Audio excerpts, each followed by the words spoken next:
They're after me. If they find what I'm carrying, my mother will disappear forever. The words tore out of a soaked, trembling 20-year-old woman as she collapsed through the clubhouse doors of the most feared motorcycle club in the state.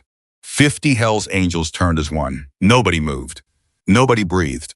Because the moment she says her mother's name, the room went cold in a way that had nothing to do with the storm outside. Before we go further, if you're the kind of person who believes real courage doesn't always wear a badge or a suit, hit that subscribe button right now and drop your city in the comments. I want to see exactly how far this story travels tonight. Now let's go back to the beginning. The rain over Silver Creek. Colorado had been falling for 6 straight hours, the kind of cold mountain rain that soaked through denim and leather alike and turned gravel roads into black rivers. Inside the converted railroad depot that the Hells Angels called home, the noise of 50 men eating, laughing, playing cards, and arguing about nothing in particular filled the old brick walls with a warmth that had nothing to do with the wood stove in the corner. Cole Maddox sat at the head of the long table, half listening to Razor complain about a supplier who'd shorted them on parts, when the front door exploded inward with a force that sent it slamming against the wall hard enough to crack the plaster. Every man in that room was on his feet before the door finished swinging. Chairs scraped back, a domino game scattered off the table. Tank, a mountain of a man with forearms like tree trunks, already had his hand under his jacket. Before his brain caught up with what his eyes were seeing, a girl, soaked to the bone, one shoe missing, blonde hair plastered flat and dark against a face gone white with cold and terror. She wasn't armed. She wasn't threatening. She looked like something the storm itself had spit out and left dying on their doorstep. She stood there swaying, both arms wrapped around an old leather satchel, like it was the only thing keeping her upright. And when her eyes found Cole across the room, something in her seemed to break loose. "They're after me," she said again, softer this time, like the first shout had cost her everything she had left. "If they find what I'm carrying, my mother will disappear forever." Nobody spoke. The wood stove cracked and popped. Rain hammered the tin roof like 1,000 fists. "Lock the door," Cole said quietly. And Diesel, the youngest patch member, 26 and still eager to prove himself, moved fast, throwing the bolt and dropping the heavy security bar into place. The sound of it landing echoed through the room like a verdict. Cole crossed the floor slowly, the way a man approaches something wounded and unpredictable, and stopped a few feet from her. Up close, he could see the torn shoulder of her jacket, the raw scrape along her jaw, the way her hands shook even as she gripped the satchel tighter. "Who are you?" Cole said. Not unkind, not gentle either. Just direct, the way a man talks when he needs the truth faster than politeness allows. "My name is Haley," she said, and her voice cracked on the second word. "Haley Morgan. My mother is Diane Morgan." She watched his face for recognition and found none yet, so she pressed on, faster now, the words tumbling out of her like water through a broken dam. "She used to talk about you, about this place. She said if anything ever happened, if she ever disappeared, I should come here. I should find Cole Maddox." The name hit the room like a dropped glass. Cole's jaw tightened. Behind him, Razor, 60 years old, gray-bearded, a man who had ridden with Cole for 3 decades and rarely showed surprise about anything, went very still. "Diane Morgan," Razor said slowly, like he was tasting the name after a long time of not speaking it. Haley saw the recognition ripple through the room, saw men who'd been strangers to her a minute ago, suddenly exchanging glances loaded with history she didn't understand yet. She fumbled with the satchel, hands shaking so badly she nearly dropped it, and pulled out a photograph, its edges soft and worn from years of handling. "She kept this in her wallet," Haley said, holding it out toward Cole like an offering. "Every single day. I used to ask her who these people were, and she'd just say, 'Someday you'll understand.'" Cole took the photograph. His breath caught, just slightly, just enough that only the men standing closest noticed. It was Diane, younger, laughing. Her arm looped through Cole's own, a Cole 15 years younger, less gray in his beard, standing in front of the very clubhouse they were standing in now. Behind them, A dozen familiar faces. Men who were still in this room tonight.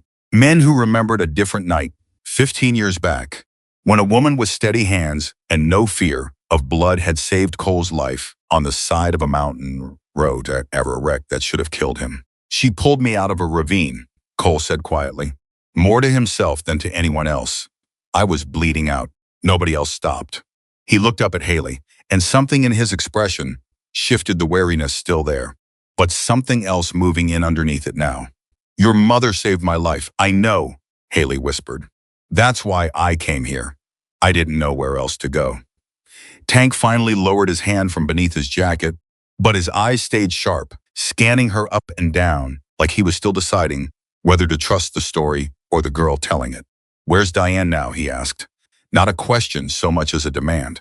Haley's face crumpled, and for a moment, it looked like the exhaustion was going to swallow her whole right there on the floor. I don't know, she said. She's been gone 11 months. She disappeared after she went public, after she accused Kessler Mining of poisoning our water, of stealing land from people who'd owned it for generations. Her voice hardened suddenly, anger cutting through the fear. Everyone told her to stop. The sheriff told her to stop. She didn't stop, and then one night she just wasn't there anymore. The room had gone completely silent now. 50 grown men standing frozen around a girl half their size, listening to a story that was clearly bigger than any of them had expected when that door blew open. 11 months, Preacher repeated, an older member. Quiet by nature, a man who'd earned his road name for the way he talked people down from bad decisions rather than into them. And you're just now coming to us? I didn't know I needed to, Haley said, and her composure cracked wide open, tears mixing freely now with the rain still dripping from her hair. I thought she was dead. I thought I'd never. And then 3 days ago, I got a message from her number. It just said one line. It said, trust the men in the photograph. She reached into the satchel again, and this time her hands were shaking so badly that Cole stepped forward and steadied them without thinking, his big scarred fingers wrapping gently around her wrists. Easy, he said. Breathe. Nobody's hurting you here. Haley nodded, sucked in a ragged breath, and pulled out a battered, cracked flash drive along with a folded stack of papers, their edges soft with handling and water damage. This is everything, she said. Maps. Names. 27 people. Cole. 27 people who used to live in this valley and don't anymore. Some of them just left. Some of them, I don't know what happened to some of them. Cole took the papers with the same careful reverence he might have used handling something sacred. His eyes moved down the list of names, and one by one, faces surfaced in his memory: a rancher he used to buy hay from, a mechanic who'd fixed half the bikes in this room over the years, a waitress at the diner who used to slip extra bacon onto Diesel's plate when he was short on cash. I know these people, Cole said, and his voice had gone rougher now. I know half these names. She trusted you, Haley said. All of you, not the sheriff, not the county. Her eyes swept the room, landing on face after face. She wrote in her notes that when the law fails, sometimes the only justice left rides on two wheels. A murmur went through the men. Somewhere near the back, someone let out a low whistle. Razor's jaw worked like he was chewing on something bitter. That flash drive, Tank said. What's on it? I don't know exactly, Haley admitted. It's damaged. Won't read on any computer I've tried. But my mom told me once, a long time ago, before all this started, that if I ever needed to disappear and stay hidden, there's a place. An old clinic, up past Black Pine Ridge. She used to take me hiking there when I was a kid. Said it was practice. In case of what, Diesel asked. In case of this, Haley said, and her voice broke completely now. I think she's been planning this for years, and I never even knew it. Cole studied her for a long moment, the torn jacket, the missing shoe, the raw fear underneath the exhaustion, and beneath all of that, something harder. Something that refused to fully collapse even now. She was trembling, she was terrified, and she was still standing on her own feet, still looking him dead in the eye. 3 days ago, you got a message, Cole said. Where were you before that? My apartment. In Denver. Haley wiped her face with the back of her hand, smearing rain and tears together. 2 nights ago, I noticed a car outside.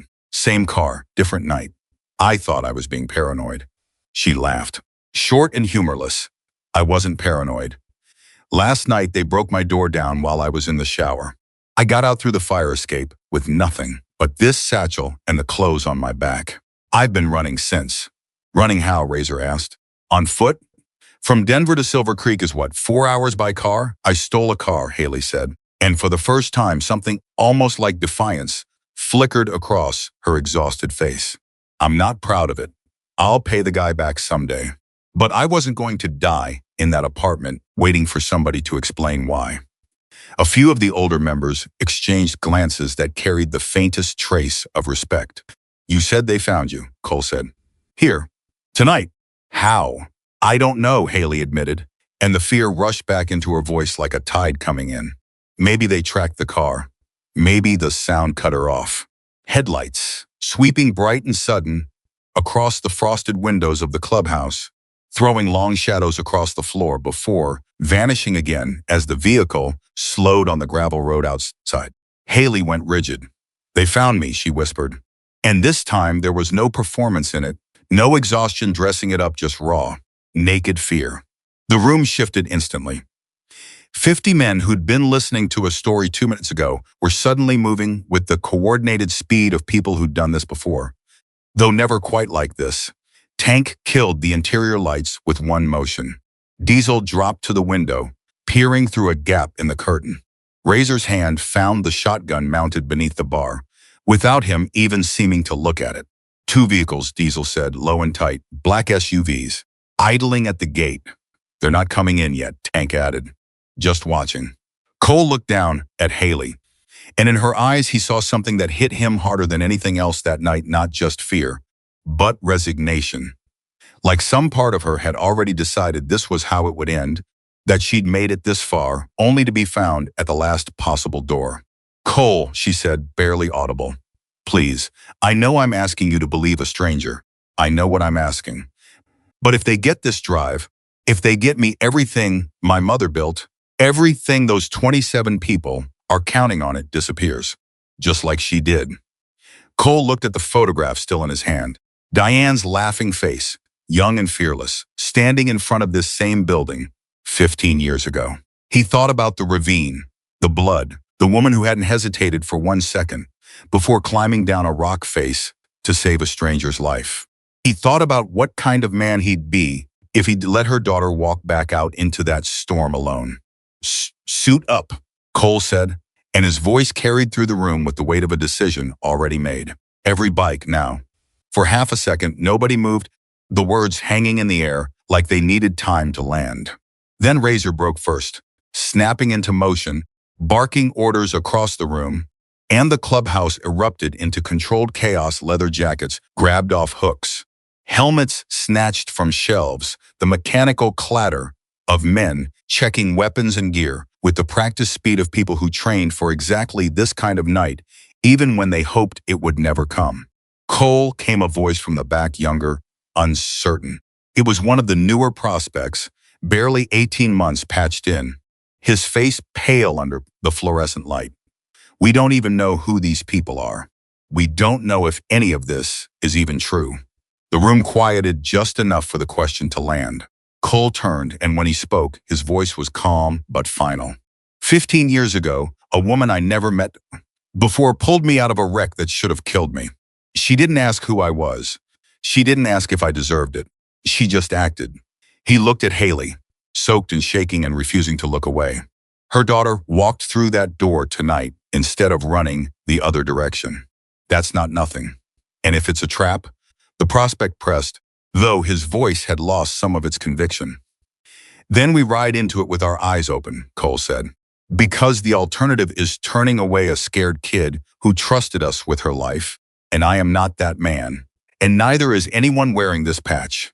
Nobody argued after that. Haley watched the transformation happening around her, with something between disbelief and desperate hope. 50 grown men, strangers to her an hour ago, moving with total unity toward a fight that had nothing to do with them and everything to do with a promise made 15 years earlier to a woman most of them hadn't seen in over a decade. Thank you, she said quietly to Cole. To all of them. her voice thick with everything she'd been holding back since the moment she stole that car in Denver. "Don't thank us yet," Razor said grimly, checking the chamber on his shotgun before sliding it into the mount on his bike. "We don't even know what we're riding into." "Neither do I," Haley admitted. "I just know we're running out of time." Outside, the SUVs hadn't moved, still idling at the gate like predators content to wait, watching, gathering whatever information they could before making a move. Cole studied them through the gap in the curtain, his mind working through the geography of the mountain roads, calculating options, calculating risk. "There's a back exit," he said. "Old rail spur, runs behind the property, comes out near the county road. If we go fast and go now, we can be past Miller's Creek before they even realize we've left the building." "And if they follow?" Tank asked. "Then they follow 50 Harleys through a mountain storm at night," Cole said, a hard edge of grim humor cutting through the tension. "Let's see how that works out for them." A ripple of dark laughter moved through the room, the kind of laughter that men use to push fear back down where it belongs. Haley pulled her satchel tight against her chest one more time, checking that the flash drive and papers were secure inside, and looked up at Cole with an expression that had shifted somewhere in the last 10 minutes, less like a drowning person clinging to driftwood, more like someone finally standing on solid ground. "There's something else," she said, as Cole reached for a spare helmet and held it out to her. "The message my mom sent. It didn't just say to trust you. It said something else too." "What?" Cole asked, pausing with the helmet halfway toward her. "It said, 'Tell them the clinic isn't empty.'" The words landed in the room like a stone dropped into still water, rippling outward, and even the men closest to the door paused in their preparations to look back at her. "Isn't empty," Razor repeated slowly, meaning what? "I don't know," Haley admitted. "I've been trying to figure it out for 3 days." But I think she hesitated, like she was almost afraid to say the thought out loud, afraid that giving it words might make it too fragile to survive. "I think she's not alone up there. I think there might be other people with her." Cole exchanged a look with Razor, a silent conversation passing between two men who'd ridden together long enough not to need words for the important things. 27 names on that list, Cole said quietly. 27 people who disappeared or left town under circumstances nobody could quite explain. "You think Diane's been hiding them?" Tank said, understanding dawning across his broad face. "I think," Cole said slowly, "that we're not just riding out to rescue one missing woman tonight." He looked at Haley, at the exhausted, terrified, unbreakable young woman standing in the middle of his clubhouse with her mother's entire fight clutched against her chest. "I think we might be riding into something a whole lot bigger than any of us realized." Outside, one of the SUVs finally began rolling forward, tires crunching slow and deliberate on the wet gravel, headlights sweeping across the front of the building, like a searchlight hunting for movement. "Time's up," Diesel called from the window, tension snapping back into his voice. "They're coming up the drive." Cole settled the helmet onto Haley's head himself, tightening the strap with quick, sure movements, then looked into her eyes one last time before the chaos of departure swallowed everything else. "Hold on tight," he said, "and don't let go, no matter what happens out there." "I won't," Haley said, and for the first time since she'd burst through that door, there was something steady in her voice, something that sounded almost like the woman her mother had raised her to become. The back doors of the depot swung open into the storm, 50 engines roaring to life almost simultaneously, headlights cutting bright cones through sheets of driving rain, and the sound rolled out across the mountainside like thunder answering thunder. Haley climbed onto the seat behind Cole, wrapped her arms around him, and felt the bike surge forward beneath her, felt the cold rain hit her face like 1,000 tiny needles, felt something inside her chest, something that had been clenched tight with terror for 3 straight days begin, just slightly to loosen.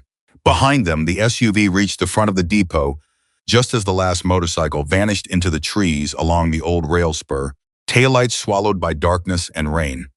Ahead of them, the mountain road climbed up into the storm, toward Black Pine Ridge, toward an abandoned clinic that Haley's mother swore was not empty, toward answers that had been buried for 11 months beneath threats, lies, and the missing names of 27 people who deserved to be found.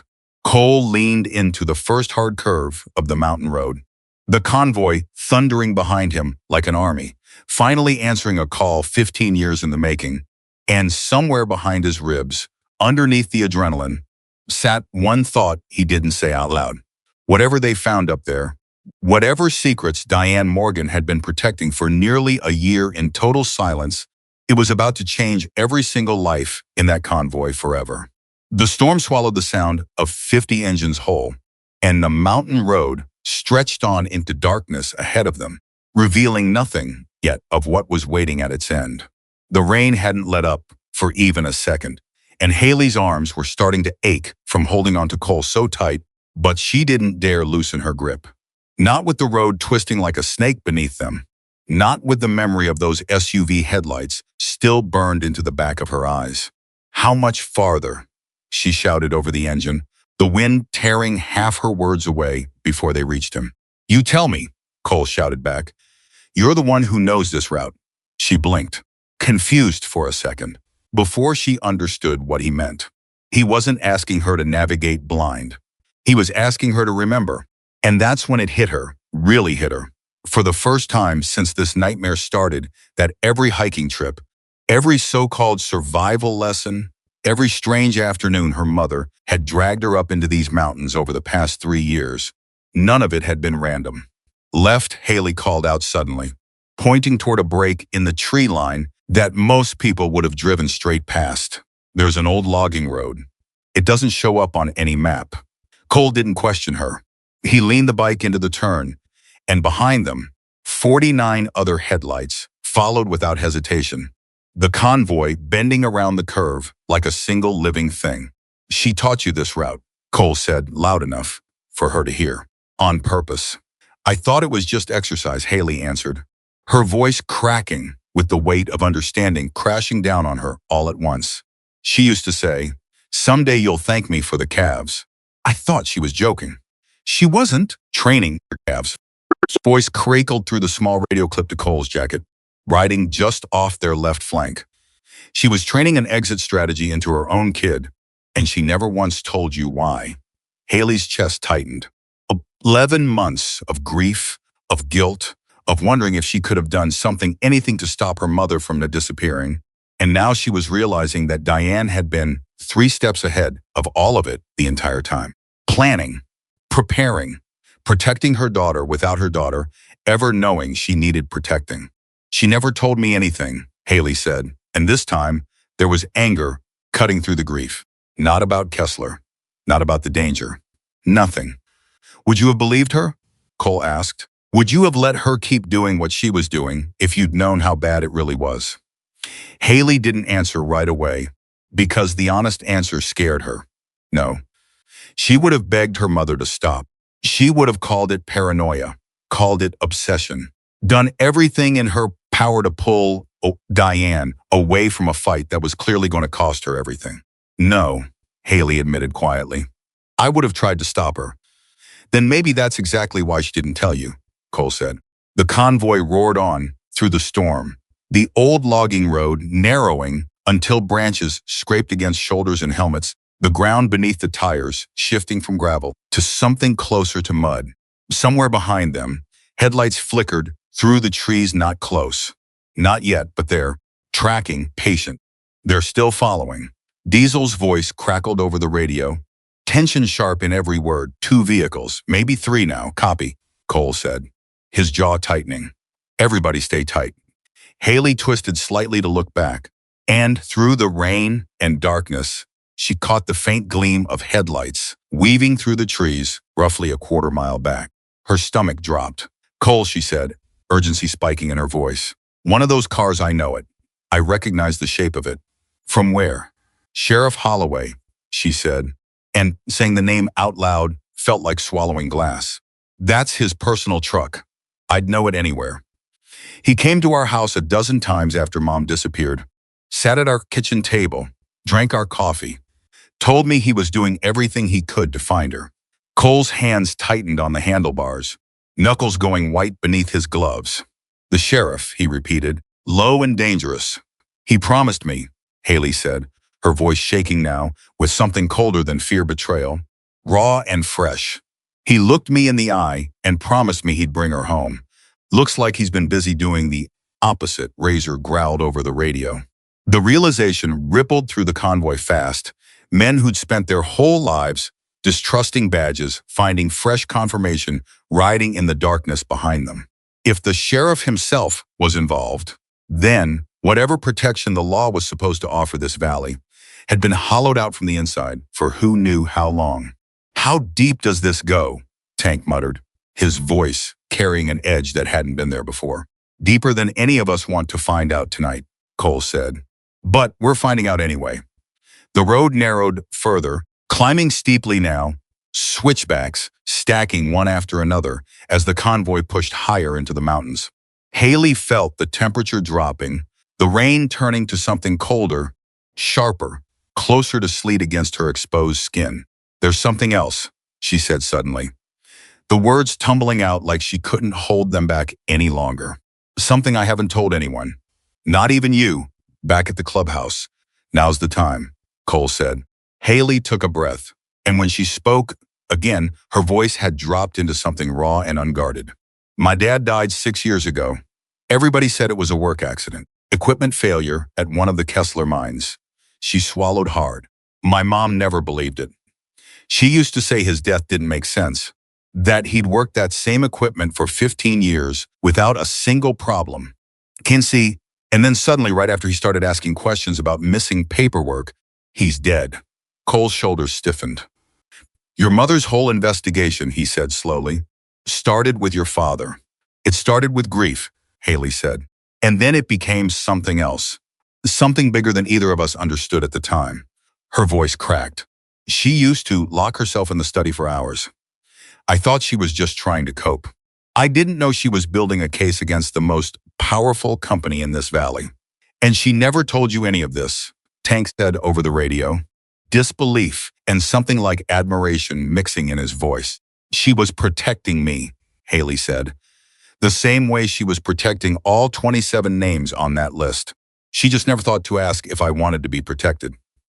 The convoy crested a ridge, and for a brief moment, the storm clouds broke just enough to reveal the shape of the mountains ahead, black and jagged against a slightly lighter sky, Black Pine Ridge rising in the distance like a wall between them and whatever truth was waiting on the other side.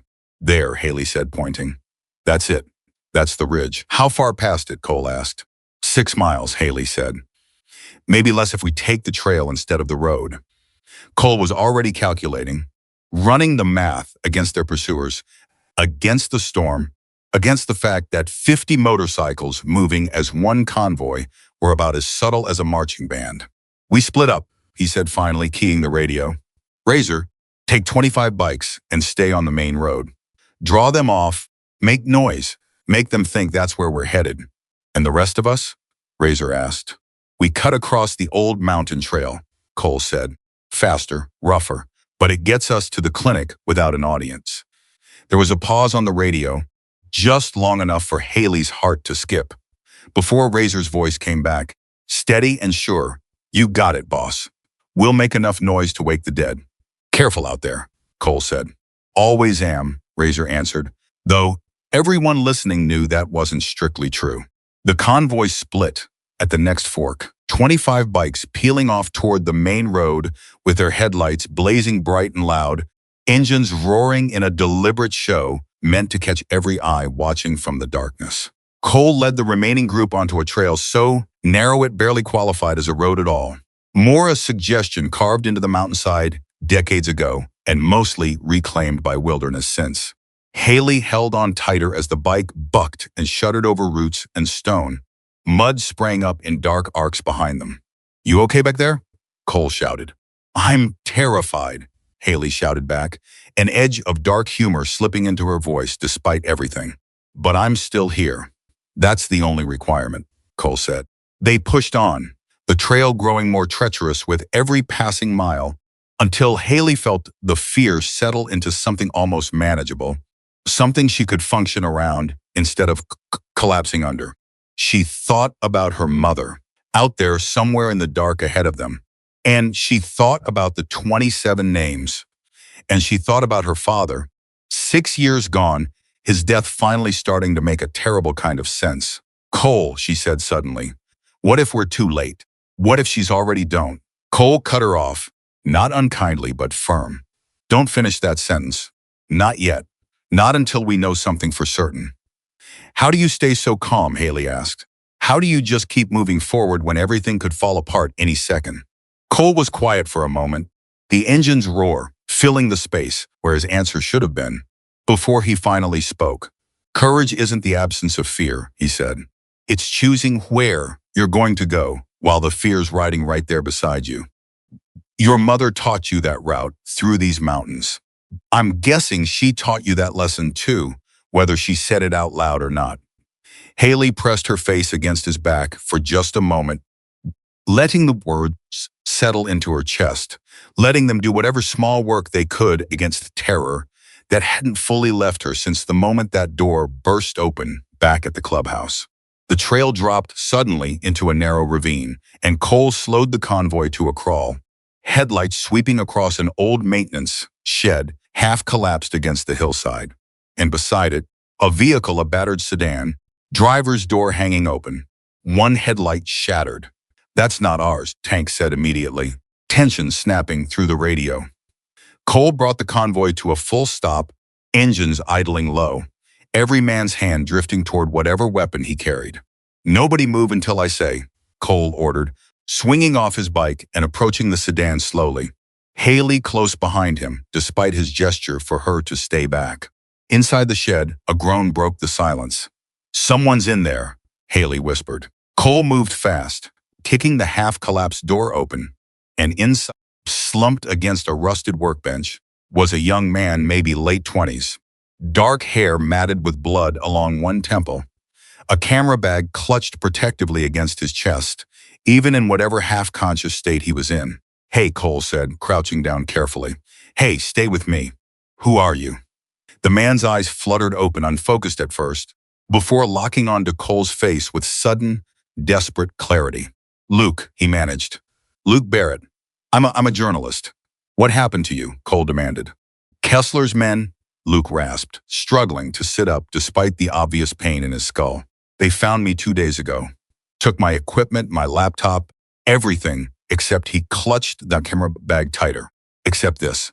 I hid it before they got to me. Haley knelt down beside him, her earlier fear momentarily forgotten in the face of someone else's crisis. What's on it? She asked. What did you find? Luke's eyes shifted to her, widening slightly with recognition. You're her daughter, he said. You're Diane's daughter. I've been trying to find you for weeks. You know my mother, Haley said. Breath-catching. I've been investigating this story for over a year, Luke said, wincing as he pressed a hand against his bloodied temple. Your mother reached out to me 8 months ago. She had documents proof that Kessler Mining buried toxic waste under half a dozen properties they'd forced people to sell. Proof that went all the way up to a judge and at least 2 sheriff's deputies. He coughed, blood flecking his lips. I was building the story. I was almost ready to publish. And then 3 nights ago, they came for me. They tried to kill you, Cole said grimly, taking in the extent of Luke's injuries. They tried to make it look like an accident, Luke corrected. Same as they did with, he stopped himself, glancing at Haley with something like guilt. Same as they did with my father. Haley finished for him, her voice flat and hard. Luke nodded slowly. I found records, he said. Financial records connecting your father's death to insurance payouts Kessler collected right after. It wasn't an accident, Haley. It was never an accident. The confirmation hit Haley like a physical blow, 6 years of unexplained grief suddenly crystallizing into something sharp and undeniable. Her father hadn't died because of bad luck or faulty equipment. He died because he'd start asking the wrong questions, just like her mother would eventually start asking those same questions, just like it had almost cost Luke his life 2 nights ago. We need to get him back on the bikes, Cole said, already moving to help Luke to his feet. He needs a doctor. No, Luke said, surprising them both with the force of his refusal. No, there isn't time. Whatever your mother's planning, whatever's happening tonight, it needs to happen now. I've been tracking Kessler's security movements for weeks. They're mobilizing. Something's changed. Something big. What do you mean? Mobilizing, Cole asked, sharp attention snapping onto Luke's words. I mean, I counted at least 6 additional security vehicles arrive in Silver Creek over the past 48 hours, Luke said. Men who don't belong to any local company. Professional. Armed. Whatever your mother has planned, Kessler knows something's coming, and they are not taking chances. A chill moved through the group that had nothing to do with the storm. There's something else, Luke said, his voice dropping, his eyes flicking nervously toward the men gathered around him, men wearing the same patch that was supposed to represent trust, loyalty, brotherhood. I picked up chatter on a scanner 2 nights ago. Somebody's been feeding Kessler information. Somebody close. Somebody inside your organization. The silence that followed was absolute. That's not possible, Tank said immediately, his voice hard with denial. I'm telling you what I heard, Luke said. A voice. Mentioning troop movements, mentioning your club by name, feeding details that only someone with inside access could possibly know. Haley watched the color drain from several faces around her, watched decades of brotherhood suddenly crack under the weight of suspicion. Men who'd trusted each other with their lives for 30 years were now eyeing one another sideways, the accusation hanging in the air like poison gas. Nobody wanted to breathe, but couldn't avoid. Which one of us? Diesel said quietly, and the question alone felt like a betrayal just for being asked. Stop, Haley said suddenly, her voice cutting through the rising tension with unexpected force. Every head turned toward her. Stop it. Right now, Haley Cole started. No, she said, stepping forward despite her exhaustion, despite everything her body was screaming at her to do, which was collapse. You think this is an accident? You think Kessler wants exactly this? 50 men who've trusted each other for decades suddenly turning on one another in the middle of a mountain, wasting time we don't have, tearing yourselves apart before you even reach my mother? Her voice rose, fierce and unexpected. That's exactly what they want. Division. Suspicion. If you let that poison spread right now, you're doing Kessler's job for him.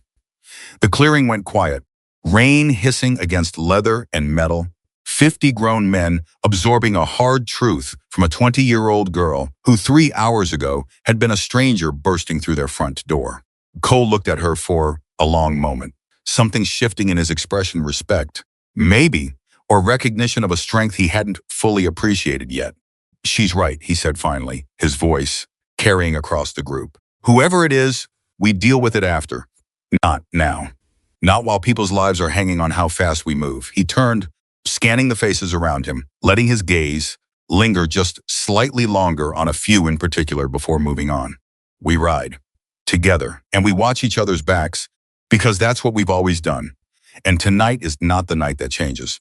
Nobody argued. They loaded Luke onto the back of Tank's bike despite his protests, securing his camera bag between them, and the convoy pushed forward once more into the storm, the mountain trail growing steeper, rockier, more treacherous with every passing mile. Haley held on to Cole with one arm, her other hand pressed flat against the satchel at her chest, feeling the weight of the flash drive inside it like it had somehow grown heavier with everything she'd just learned. Cole, she said quietly, close enough that only he could hear over the engine. What if it's someone you trust completely? What if it's someone who's been your friend for 30 years? Cole didn't answer right away, and when he finally did, his voice carried a weight that told her he'd already been turning the same fear over in his mind. Then I guess we're about to find out what 30 years of friendship is actually worth, he said. And I guess we're about to find out what it costs a man to sell it.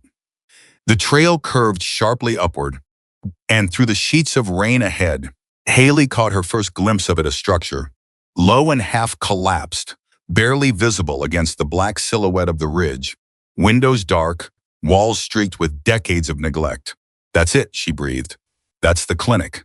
Cole slowed the convoy, bringing them to a careful stop at the edge of the tree line, headlights cutting off one by one until the group sat in near total darkness. The old building, looming silent and still ahead of them. "Looks abandoned," Diesel said, his voice low. "It's supposed to look abandoned," Haley said. "That's the point." Cole studied the structure for a long moment, his instincts screaming caution, even as every part of him wanted to charge forward and tear the place apart looking for answers. "Something's wrong," he said quietly. "What do you mean?" Tank asked. "I mean, it's too quiet," Cole said. "If your mother's really been hiding people here for 11 months, there should be some sign of life. Heat signatures. Tracks. Something." Haley's stomach twisted. "You think we're too late," she said, the words barely audible. "I think," Cole said carefully, "that we're not going to know anything until we go in there and look." He turned back to the group, his voice dropping into command mode, sharp and clear, despite the storm still raging around them. "Diesel, Tank, you're with me and Haley. Everyone else, spread out, eyes on the tree line, eyes on the road. If those SUVs figure out we split off, I want warning before they're close enough to matter." The men nodded, dispersing quietly into positions around the clearing, and Cole helped Haley down off the bike, her legs nearly buckling beneath her from hours of tension and cold. "Ready?" Cole asked. Haley looked at the dark, silent building ahead of them, thought of her mother's voice from a message sent 3 days ago, "Tell them the clinic isn't empty," and felt something settle in her chest that was almost like resolve. "No," she said honestly, "but let's go anyway." They moved forward together through the rain, toward the old clinic's broken front door, toward whatever answers or horrors were waiting inside, and behind them. In the tree line, 50 motorcycles sat silent and ready, engines cooling, headlights dark, every man's attention split between the mountain road behind them and the fate unfolding in the darkness ahead. Cole reached the door first, pressing his palm flat against the rotted wood, feeling it give slightly under the pressure. "Unlocked," he murmured. "That's not a good sign," Diesel whispered. "No," Cole agreed. "It's not." He pushed the door open slowly, the hinges groaning in protest, revealing nothing but darkness and silence beyond, the kind of silence that felt less like emptiness and more like something holding its breath. Haley stepped forward, close behind him, her hand tightening around the satchel at her chest, and as the door swung fully open, a smell reached her faint, chemical, unmistakable even after all this time. Antiseptic. Someone had been here recently. "Mom," she whispered into the darkness, barely more than breath, and somewhere deep in the building, so faint she almost thought she'd imagined it, something answered. A sound, footsteps maybe, or something else entirely. Cole's hand shot out, gripping her arm, holding her back as his eyes swept the darkness ahead, every instinct honed by decades of danger, screaming that whatever waited inside this building was about to change everything they thought they understood about tonight. The footsteps stopped. Cole's grip tightened on Haley's arm, pulling her half a step behind him without a word, every muscle in his body coiled and ready. Diesel had gone rigid beside them, and Tank's breathing had slowed into something controlled, something practiced, the kind of stillness men learn when their lives have depended on it before. "Who's there?" Cole called into the darkness, his voice steady, despite the tension humming through him. Silence answered. Then from somewhere deeper in the building, a whisper not threatening, but startled, afraid. "Cole?" The voice was rough, cracked from disuse, but unmistakably a woman's. "Cole Maddox, is that you?" Haley's whole body went rigid. "Mom," she gasped, and before Cole could stop her, she'd torn free of his grip and was moving into the darkness, stumbling over debris, calling out with a desperation that had been building for 11 straight months. Mom, it's me, it's Haley." A light flickered on somewhere ahead dim, battery-powered, throwing long shadows across cracked tile and peeling walls, and there, standing in a doorway that Haley hadn't even noticed in the dark, was a woman who looked like she'd aged a decade in less than a year. Diane Morgan's hair had gone mostly gray, her face thin and hollowed, but her eyes, when they found her daughter, blazed with a fierce, disbelieving joy that broke something open in Haley's chest. "Haley," Diane breathed, and then she was moving too, both of them colliding in the narrow hallway, arms wrapping around each other so tight, it looked like neither one intended to ever let go again. "You're alive," Haley sobbed into her mother's shoulder. "You're alive. You're alive." "I thought I know," Diane said, her own voice breaking now, 11 months of forced composure, finally cracking under the weight of her daughter's arms around her. "I know what you thought. I'm so sorry. I'm so sorry I couldn't tell you." Cole stood back, watching the reunion with something raw moving behind his eyes. Beside him, Tank cleared his throat, roughly, looking away like he needed a moment to compose himself. "Diane," Cole said finally, once the two women had loosened their grip just slightly. "You've got about 2 minutes to explain what in God's name is happening here, because there are SUVs full of Kessler's men somewhere on this mountain right now, and I need to know what we're standing in the middle of." Diane pulled back from her daughter, wiping her face with the back of a trembling hand, and when she looked at Cole, something steady and determined settled over her features, the exhaustion of 11 months in hiding suddenly giving way to purpose. "Come with me," she said. "Both of you, all of you, you need to see this." She led them deeper into the building, past an old examination room, stripped bare of equipment, toward the back wall, where Haley noticed something strange, a row of carved marks beneath a rusted examination table. Faint but deliberate, a pattern that tugged at some buried memory. "I know these marks," Haley said suddenly, crouching down to look closer. "I've seen them before. In your notebooks. In the margins. When I was a kid." "I hoped you'd remember," Diane said, kneeling beside her daughter and pressing her palm flat against a section of the wall that looked, to everyone else, like nothing more than old plaster. There was a click, faint but unmistakable, and a section of the floor beneath the table shifted, revealing a narrow stairway descending into darkness. Cole stared down into the black opening, then back at Diane. "What is this place?" he asked, and his voice had gone low. "Careful. An old Cold War communications bunker," Diane said. "Built in the 50s, forgotten by everyone except a handful of county records. Nobody bothers to check anymore. I found it 11 months ago, the same week I disappeared." She looked at her daughter, at the exhaustion and love and fear all tangled together in Haley's face. "It's the only reason I'm still alive." "You've been down there this whole time," Haley said, disbelief and hurt mixing in her voice. "Alone?" Diane's expression shifted, something complicated passing behind her eyes. "Not alone," she said quietly. "Come see." She led them down the narrow stairway, the temperature dropping with every step until they emerged into a space that made Haley's breath catch in her throat. The bunker opened into a wider chamber, dim electric lights strung along the walls, and scattered throughout on cots and makeshift furniture were people, a dozen of them, maybe more, faces turning toward the newcomers with a mixture of wariness and cautious hope. "Diane," an older man called out, rising slowly from a cot in the corner.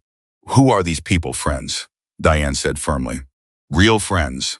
This is Cole Maddox. Some of you remember the name." Recognition rippled through the small crowd. An elderly woman near the back pressed a hand to her mouth. A younger man, maybe in his 30s, stood up so fast he nearly knocked over a lantern. "The Hells Angels," the younger man said. "You actually came." 27 names on a list, Cole said slowly, looking around at the faces gathered in front of him, understanding crashing over him in waves. "This is them. This is where they went." "Not all 27, Diane said, her voice heavy. 12. The rest," she stopped, swallowing hard. "The rest I haven't been able to find, or protect, or save." Haley looked around the chamber, at faces she recognized from childhood: a rancher who used to trade her mother eggs for garden vegetables, a mechanic who'd fixed her first bicycle, an elderly woman who'd taught Sunday school at the little church in town before it closed. All of them, hidden underground for months, waiting, hoping, trusting that someone would eventually come. "Why?" Haley asked, her voice trembling. "Why hide them here instead of going to the police? Instead of going to the FBI, going to anyone?" "Because I tried," Diane said, and bitterness cracked through her voice for the first time. I went to the county sheriff first, 11 months ago. Before any of this, I showed him everything I had. 2 days later, someone ran my car off the road on Route 9. I survived by pure luck. That's when I understood the corruption doesn't stop at Kessler's front door. It runs through the courthouse, through the sheriff's department, maybe higher. Sheriff Holloway, Cole said grimly. Among others, Diane said. I don't know how far it goes. I never got the chance to find out for certain. That's why I built this instead, a case so complete, so thoroughly documented that no local official could bury it. Financial records connecting Kessler to falsified water reports. Land seizure documents with forged signatures. Testimony from every single person in this room, sworn and recorded, about what was done to them and their families. And it's not finished, Haley said quietly. Understanding dawning. That's why you sent me the flash drive. That's why you needed me. Diane turned to her daughter, and something like guilt flickered across her exhausted face. The final encryption key, she said. Everything I've built down here, the testimonies, the financial records, the water samples we managed to smuggle out for independent testing, it's useless without the key to unlock and transmit it. I built the key into a program on that flash drive months ago, before any of this happened, before I knew I'd need it, back when I still thought I had time to do this the safe way. You didn't tell me, Haley said, and there was real hurt in her voice now, cutting through the relief of reunion. You put that thing in my hands, and you never told me what I was actually carrying. I couldn't, Diane said. If I'd told you, and they'd caught you, they would have tortured the information out of you instead of just taking the drive. Not knowing was the only thing keeping you even remotely safe. Haley opened her mouth to argue, but the weight of the logic settled over her, and instead she just closed her eyes, absorbing 11 months of her mother's impossible calculations, each one designed to protect her at whatever cost necessary. How long does the upload take? Cole asked, cutting through the emotion with practical urgency. Once we plug that drive in, how long until this thing is out of our hands and into the world? 15 minutes, Diane said. Maybe 20, depending on the connection. I have a satellite uplink rigged up in the next room. It's slow. It's old, but it's untraceable, and it's enough. Then let's move, Cole said. Every minute we stand here talking is a minute Kessler's men get closer. Diane nodded, moving quickly toward a small adjoining room, crowded with old military communications equipment, retrofitted with newer components, cables running in a tangled mess toward a satellite dish rig that looked cobbled together from spare parts and desperate ingenuity. Haley pulled the flash drive from her satchel, her hands shaking as she held it out to her mother, and Diane took it with the same reverence a person might reserve for something sacred. 12 people are counting on this, Diane murmured, more to herself than anyone else, before sliding the drive into the waiting port. The old machine whirred to life, screens flickering with lines of code, and a progress bar began crawling slowly across the display. Uploading now, Diane said, relief audible in her voice for the first time in 11 months. That relief lasted exactly 4 seconds. A sound reached them from above engines, multiple, cutting through the storm, growing louder by the second. Tank, who'd stayed near the stairway to keep watch, came pounding down the steps 2 at a time, his face pale. Company, he said grimly. A lot of it. Vehicles surrounding the building. Looks like they knew exactly where to find us. Cole's blood ran cold. How? He demanded. Nobody outside this room knew about this location, except he stopped himself, the unfinished thought hanging in the air like a blade. Except someone in your club, Diane finished for him, her eyes sharp with sudden understanding. Above them, muffled but unmistakable, a voice boomed through a bullhorn. This is Sheriff Grant Holloway. The building is surrounded. Send out the girl and the drive, and nobody needs to get hurt tonight. Haley's stomach dropped. He knows I'm here, she whispered. He knows exactly where we are. Someone told him, Cole said, his voice tight with barely controlled fury. Someone radioed our position. Diane's hands never stopped moving across the keyboard, watching the progress bar crawl agonizingly slow. 8 minutes, she said. I need 8 more minutes. You might not have 8 seconds, Tank said grimly, checking the ammunition in his weapon. Cole moved to the stairway, looking up toward the flickering light at the top, his mind racing through options that all seemed to end in the same impossible math: 50 men against an unknown number of armed security contractors and compromised law enforcement, with a sheriff who had legal authority to make the confrontation look justified, no matter what actually happened. Everybody who's able to fight, topside, Cole ordered. We hold the line up there. Diane, Haley, keep this transmission running no matter what happens above us. Cole, Diane said suddenly, catching his arm before he could climb the stairs. There's something you need to know before you go up there. Make it fast, Cole said. Diane's face had gone pale, torn between the urgency of the moment and something clearly painful she needed to say. The person who told them where we are, she said slowly. I think I know who it might be. Who? Cole demanded. 8 months ago, one of your men reached out to me, Diane said.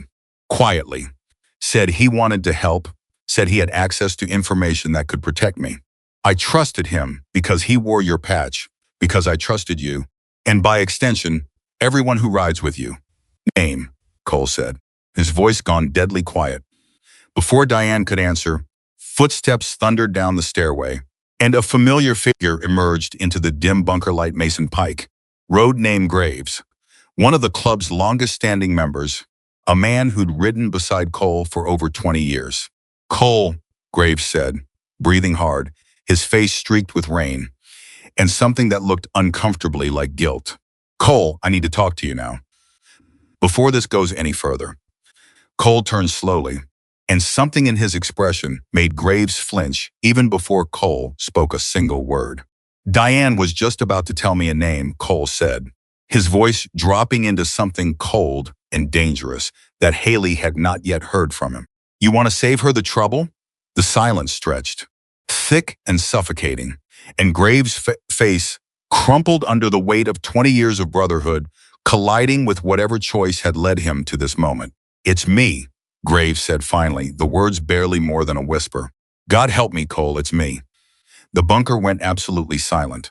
Even the old machine processing Diane's upload seemed to hum louder in the sudden stillness, the progress bar creeping forward with agonizing slowness, while every single person in that room stared at a man who just confessed to betraying all of them. Explain, Cole said, and the single word carried more threat than any shout could have. My wife, Graves said, his voice cracking, tears mixing with rain still dripping from his beard. You all know she's been sick. The medical bills, Cole, I was drowning. Kessler's people approached me 8 months ago. Said all they wanted was information. Said nobody would get hurt. I told myself it was just money changing hands, that whatever Diane was investigating wasn't really my problem. You sold us out, Tank said, disbelief and rage warring in his voice. 20 years, and you sold us out for a payoff. I know, Graves said, and the shame in his voice was raw, undeniable. I know what I did.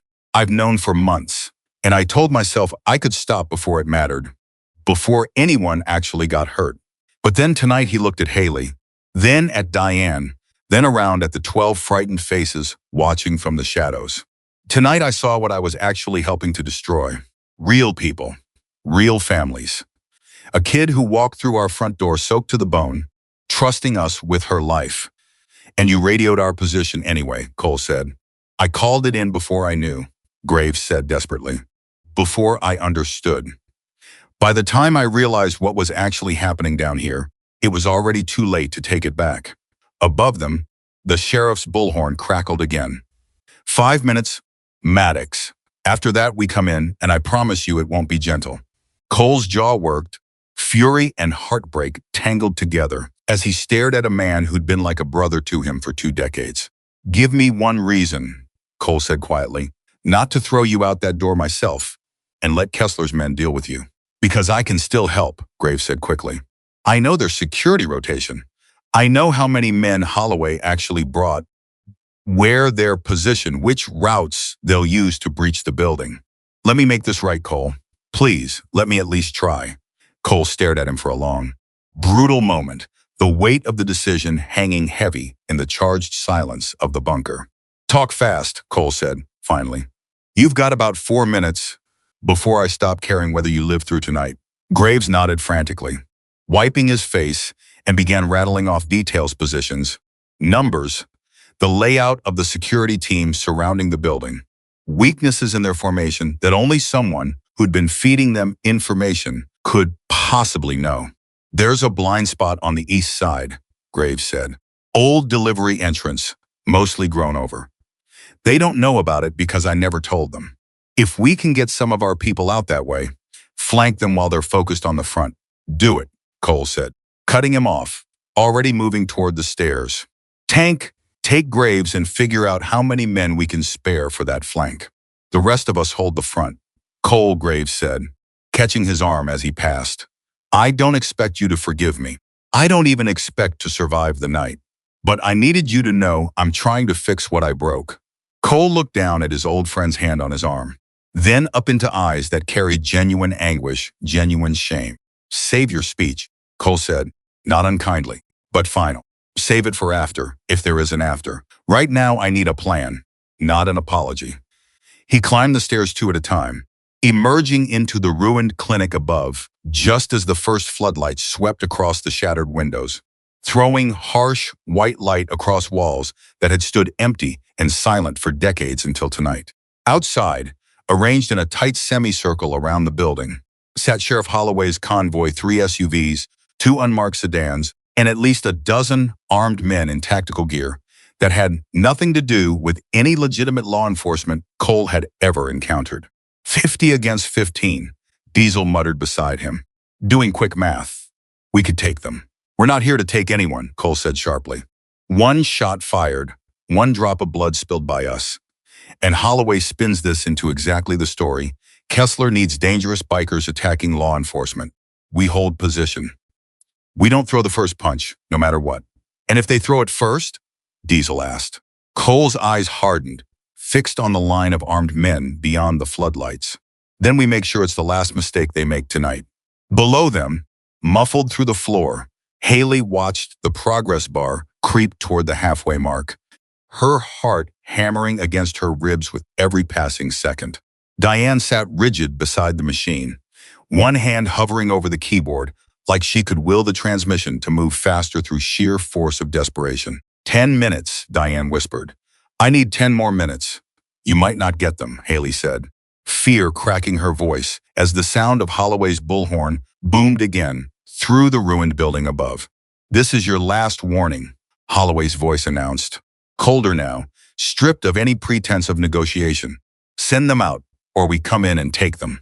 Cole stood at the shattered front window, watching 15 armed men shift into position, watching floodlights sweep across 50 motorcycles arranged in a defensive line, watching a night that had started with a terrified girl bursting through a clubhouse door spiral into something that would end, one way or another, before the sun rose over Black Pine Ridge.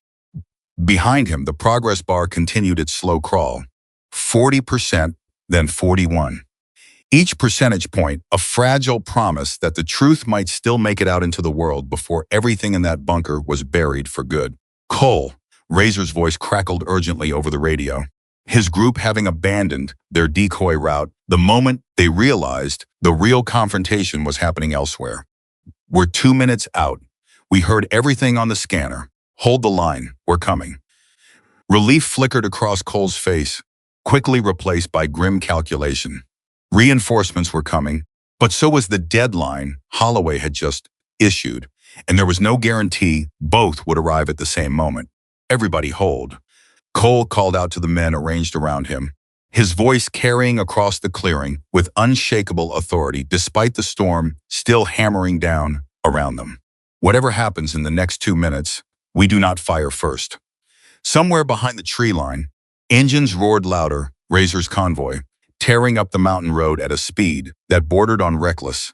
And in the bunker below, Diane's fingers hovered over the keyboard as the progress bar ticked past the halfway mark, painfully slow, painfully fragile. Everything Diane Morgan had built, over 11 months of hiding balanced on a connection that could fail, that could be cut, that could be silenced in an instant if Holloway's men breached the building before the transmission finished. Haley grabbed her mother's hand, gripping it tight, both of them staring at the screen as Kessler's floodlights blazed through the cracks in the floorboards above, and somewhere in that fragile, electric silence, the future of 27 families hung suspended between hope and catastrophe. The progress bar sat frozen at 43% when the lights died. Every screen in the bunker went black at once, plunging Haley and Diane into total darkness. The only sound, the sudden silence of a machine that had been humming with hope seconds earlier. "No," Diane gasped, her hands flying across a keyboard that no longer responded to anything. "No, what happened?" Haley said, panic spiking, sharp and immediate. "Power's gone," Diane said, her voice shaking. "Someone cut it. Or the storm took the line, I don't know. But the generator should have kicked in automatically, and it's not." Above them, muffled through the floor, the sound of shouting erupted, followed by the unmistakable crack of gunfire, single shots, warning shots maybe, or maybe not. And Haley's whole body went cold with terror for the men left standing in that clearing. "Cole," she whispered. "Focus," Diane said, gripping her daughter's shoulders in the darkness, her voice suddenly hard and clear despite the chaos above them. "There's a backup generator. Manual start. My father installed it decades before I ever found this place. And I've kept it running for months, but the fuel line," she stopped herself. "I need you to get to it. Service tunnel, north wall. You remember the layout drawings I showed you when you were 16? "You mean the ones I thought were just old family history," Haley said, already moving toward the wall by memory and touch, feeling for the seam her mother had shown her years ago, disguised as nothing more than a bedtime story about her grandfather's old fallout shelter. "Everything I ever showed you had a purpose," Diane said. "I just prayed you'd never need to use it." Haley's fingers found the hidden latch, and a narrow panel groaned open into a tunnel barely wide enough for her shoulders, black and close and smelling of rust and stale air. Somewhere above, more gunfire cracked through the storm, and her heart slammed against her ribs so hard it hurt. "Go," Diane urged. "I'll stay here. Keep trying the connection manually."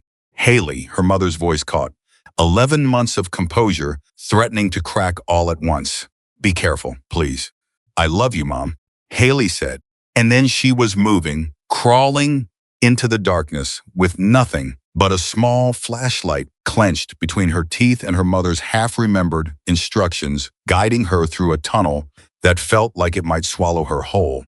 Above ground, Cole had thrown himself flat the instant the first shot cracked through the rain, dragging Diesel down beside him behind the cover of an overturned motorcycle. "Hold fire," he bellowed across the clearing, his voice raw with fury and fear in equal measure. "Nobody shoots back. Hold your positions." They shot first. Tank shouted back from his position near the tree line, disbelief and rage warring across his face. "Cole, they shot first." "I know," Cole snarled, and Luke's camera caught every second of it. "Don't give Holloway anything else to twist into a story." Behind a shattered stone pillar near the clinic entrance, Luke Barrett crouched with his recovered camera held rock steady, despite the blood still crusted along his temple, recording everything: the floodlights, the armed men advancing, the 50 motorcycles arranged in a defensive wall that hadn't fired a single shot despite being fired upon first. "Keep rolling," Cole called to him. "Whatever happens, keep rolling." "Already streaming," Luke shouted back. "Backup uplink through my phone, weak signal, but it's getting out." "Cole, people are already watching this live." A fresh volley of shots rang out, this time aimed high, deliberately intimidating rather than lethal, and Cole understood in a cold flash of clarity that Holloway wasn't trying to kill anyone yet. He was trying to provoke a response he could use, trying to manufacture the exact justification Kessler needed to paint 50 bikers as the aggressors. "They want us to fire back," Cole said, gritting his teeth against the urge to do exactly that. "Everybody hold. Hold, hold, hold!"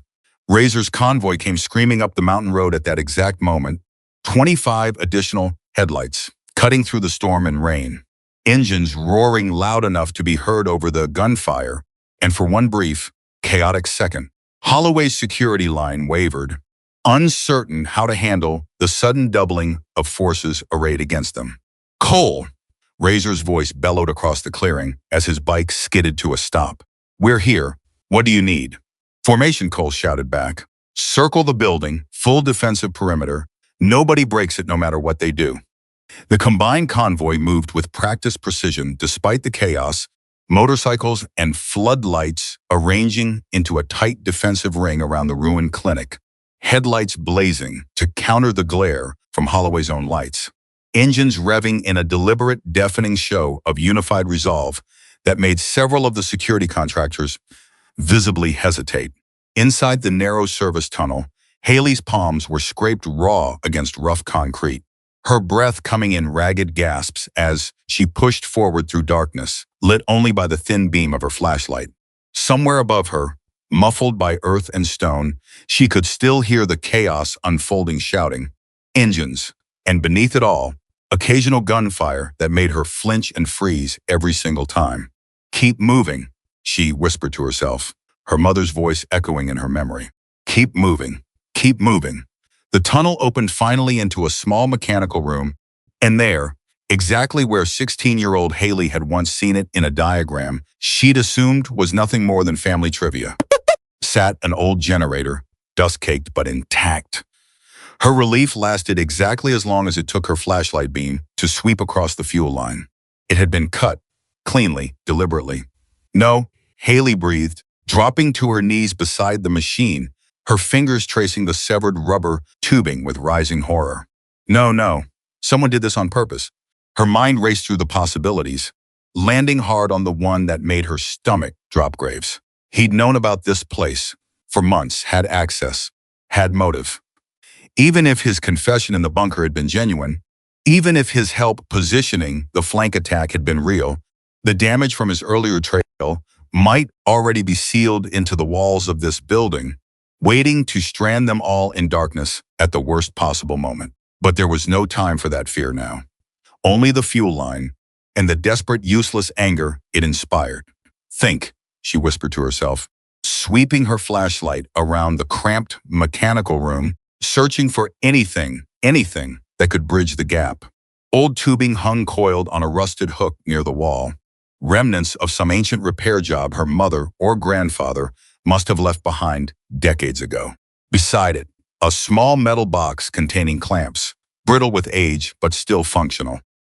Her hands shook as she worked, memories of her father surfacing, unbidden weekend afternoons spent watching him repair irrigation lines on the family property before everything fell apart, before the mine, before his death that had never really been an accident at all. She'd hated those afternoons at the time, bored and restless, wishing she was anywhere else. Now, every lesson he'd unknowingly taught her flooded back with startling clarity. "Come on," she muttered, wrapping the salvage tubing around the severed ends, cinching the clamps down with fingers slick from sweat and fear. Come on, please." Above ground, the standoff had reached a breaking point. Sheriff Holloway advanced from behind his vehicle, bullhorn raised, his voice cutting through the rain with false authority. "Maddox, this is your last chance," Holloway announced. "Hand over the girl and whatever evidence she's carrying, and this ends peacefully. Refuse, and I have full authority to consider this an armed standoff." "Funny," Cole called back, stepping forward just enough to be seen clearly in the floodlights, deliberately keeping his hands visible and empty. "Since when does the sheriff's department take orders from a mining company?" Holloway's expression flickered, just slightly, before hardening back into practiced authority. "I don't know what you think you know," he said, "but Diane Morgan is a fugitive wanted for corporate espionage and theft of proprietary records. Everyone protecting her is committing a felony." "Funny," Cole said again, louder this time, making sure his voice carried across the clearing to every listening ear, including Luke's camera. "Because from where I'm standing, it looks a whole lot more like a corporation, paid off local law enforcement to bury evidence of poisoned water and stolen land. But maybe that's just me." A murmur rippled through Holloway's own men, several exchanging uneasy glances that hadn't been there minutes earlier. "You have no proof of any such thing," Holloway snapped, though his composure had visibly cracked. "Actually," Luke called out from behind his pillar, stepping into view despite the obvious risk. Camera still recording. I've got about 8 months of financial records that say otherwise, Sheriff. And right now, roughly 4,000 people are watching this exact conversation. Live on a stream I started the second your men opened fire on unarmed civilians. Holloway's face went pale beneath the floodlights. That's impossible, he said, though the shake in his voice betrayed real fear now. Cut the signal. Try, Luke said, an edge of grim satisfaction in his voice. It's already out there. It's already spreading. You can't put this back in the bottle, Sheriff. Back in the mechanical room, Haley tightened the last clamp with trembling hands, said a silent prayer to whatever might be listening, and reached for the manual ignition switch. Nothing happened. Her heart plummeted. No, she whispered, trying again. And again, the machine refusing to catch. No, please, please work. She thought of her mother, waiting in darkness with the transmission stalled at 43%. She thought of 12 terrified people hidden in that bunker for 11 months, of 27 names on a list, of her father's death finally making terrible sense, of Cole and 50 bikers standing exposed in a clearing surrounded by armed men because they'd chosen to answer a stranger's cry for help. She thought of the pattern her mother had carved beneath that examination table, a language of trust passed down without words. Please, Haley said, and pulled the ignition one final time with everything she had left. The generator coughed, sputtered, then roared to life, ancient machinery shuddering back into motion. And somewhere above her, faint but unmistakable, she heard the building's old wiring crackle back to power. Yes! Haley screamed into the empty mechanical room, relief crashing over her so hard her knees buckled. Yes! Come on! She scrambled back through the narrow tunnel.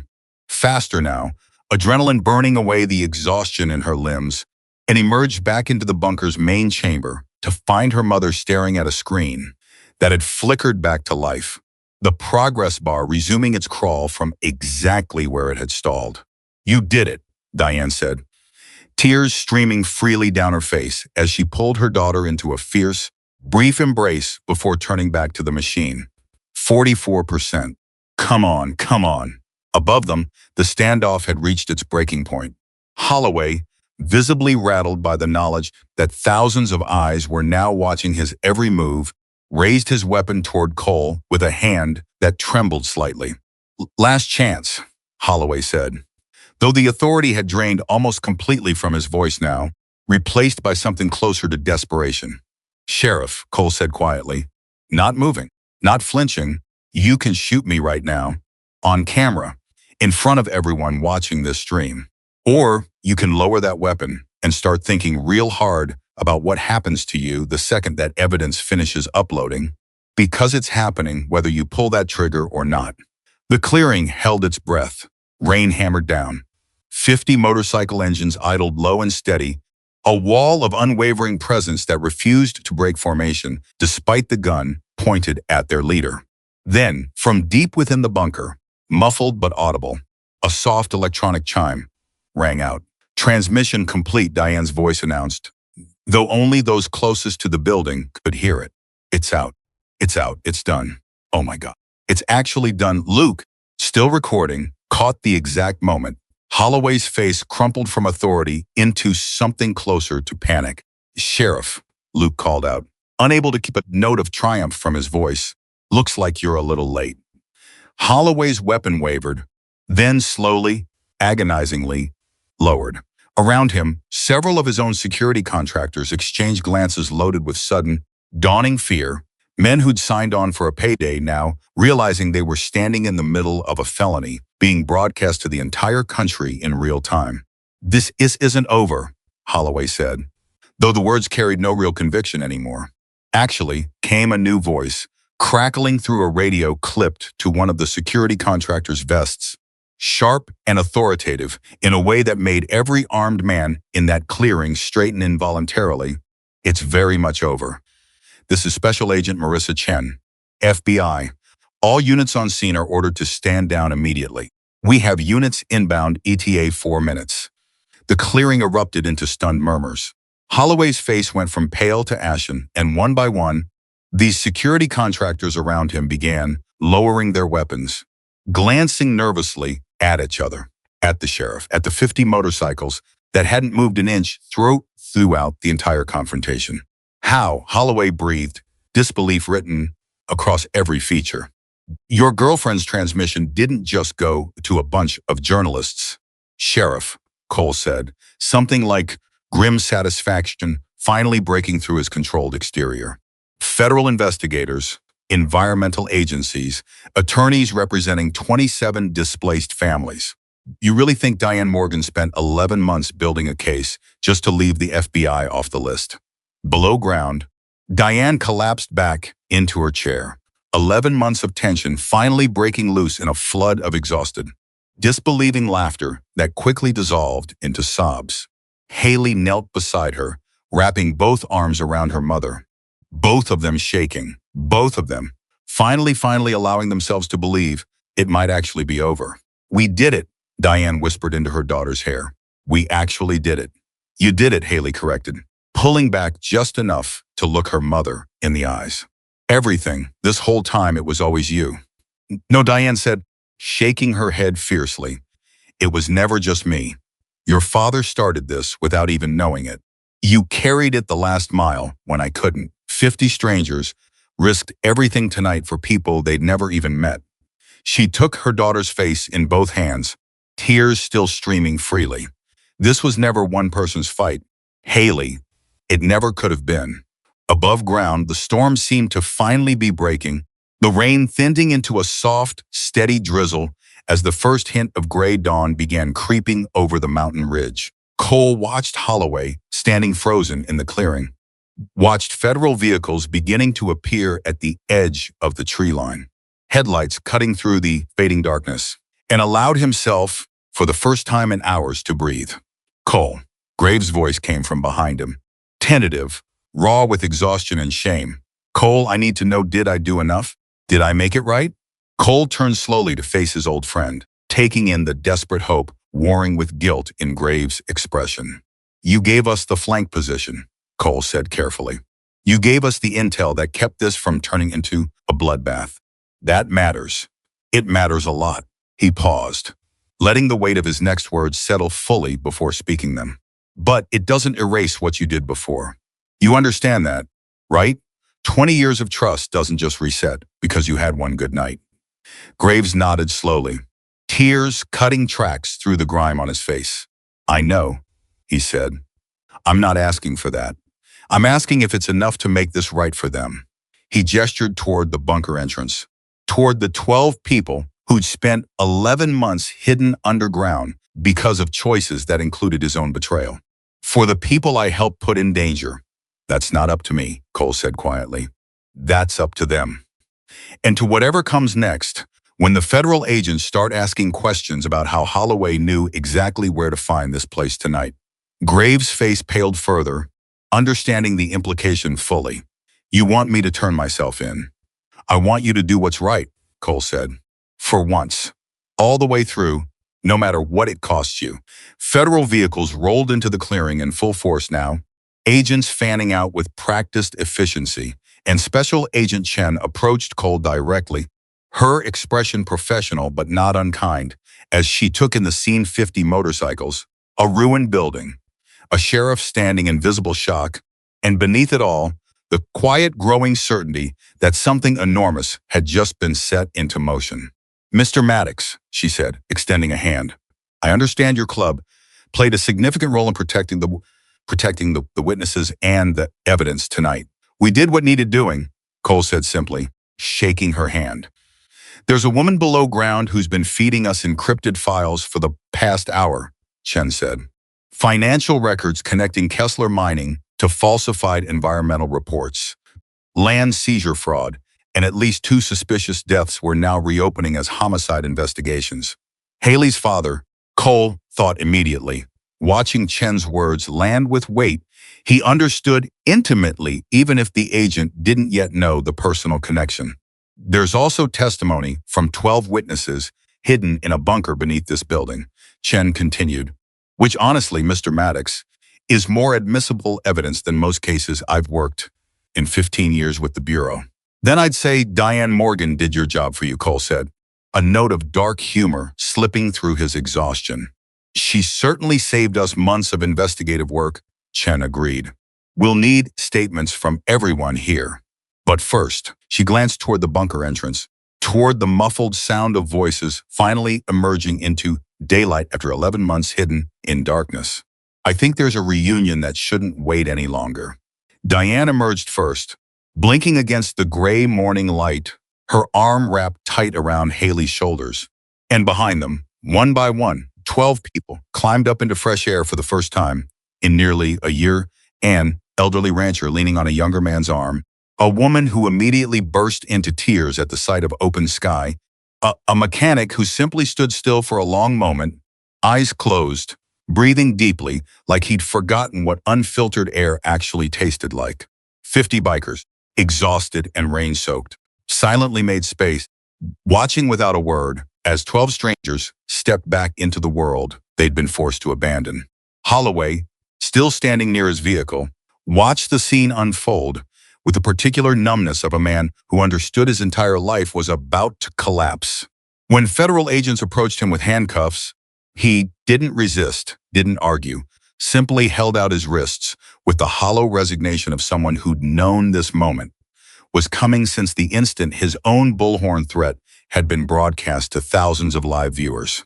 You had a chance to do the right thing 11 months ago, Diane said quietly as they led him past her, her voice carrying no triumph, only exhausted, hard-won clarity. You chose Kessler instead. Holloway said nothing, his eyes fixed on the ground as they guided him toward a waiting vehicle.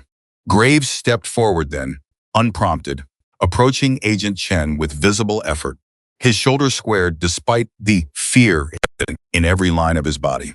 Agent, he said, my name is Mason Pike. I need to make a statement. I'm the one who told Holloway where to find this location tonight. Cole watched his old friend's confession land, watched Chen's expression shift into something carefully neutral as she gestured for a colleague to step forward with a notepad, and felt something complicated settle in his chest. Not forgiveness, not yet, maybe not ever completely, but something adjacent to respect for a man choosing, finally, to face what he'd done in full daylight rather than hide from it any longer. I'll need you to come with us, Chen told Graves. I understand, Graves said, and allowed himself to be led away without protest, without excuse. 20 years of brotherhood, ending not with a bullet or a betrayal completed, but with quiet, painful accountability.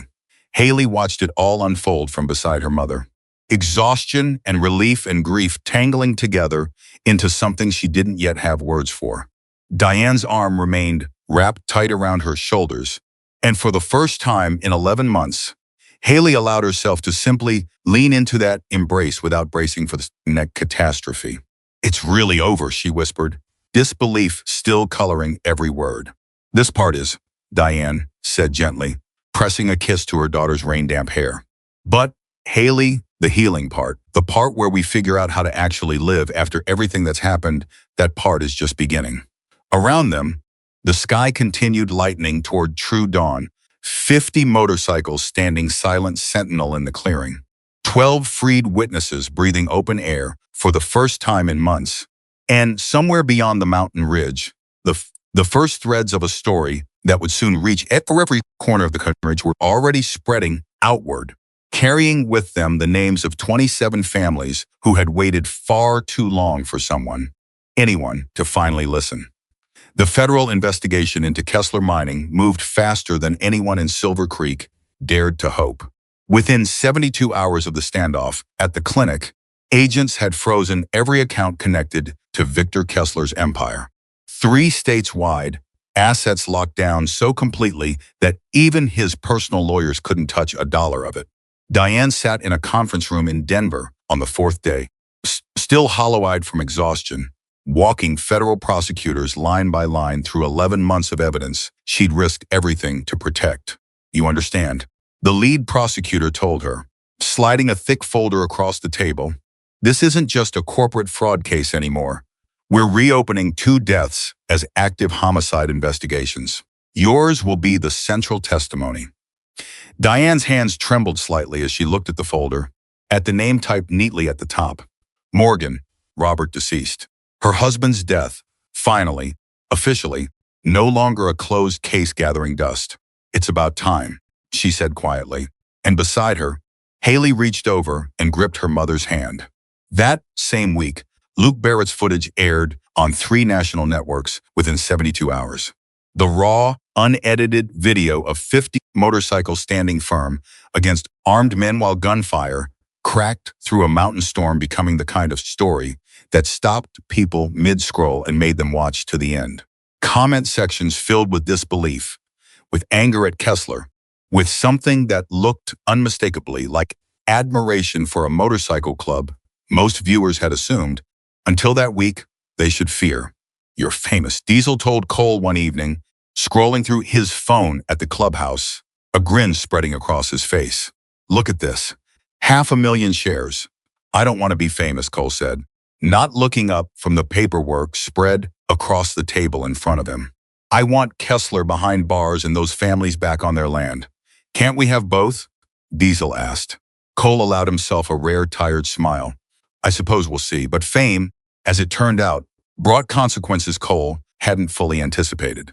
Reporters began showing up at the clubhouse gate, cameras and microphones extended, shouting questions about the confrontation, about the club's history, about whether the Hells Angels considered themselves heroes now.